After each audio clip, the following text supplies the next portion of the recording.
రంగారెడ్డి జిల్లాలో ఇబ్రహీంపట్నం ఎంపీడీఓ కార్యాలయ పరిధిలో ఇందిరమ్మ ఇళ్ల నిర్మాణ భవన నమూనాను స్థానిక ఎమ్మెల్యే మల్రెడ్డి భూమి పూజ చేశారు.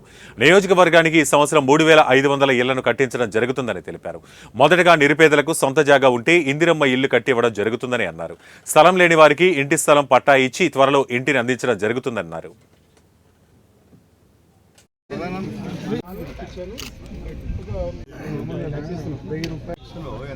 100 ఇళ్లకు ఈరోజు ఇక్కడ ఒక మోడల్ హౌస్ కడుతున్నాం.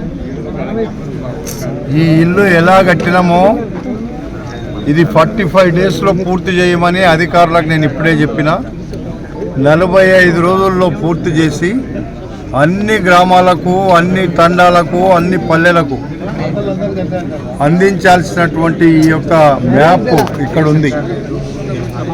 ఇదంతా కూడా ఈరోజు మేము ప్రజల కోసం ఏదైతే గత ప్రభుత్వం ఇంటింటికి డబుల్ బెడ్రూమ్ ఇల్లు కట్టిస్తామన్నారో వాళ్ళు కట్టించలేకపోయారు.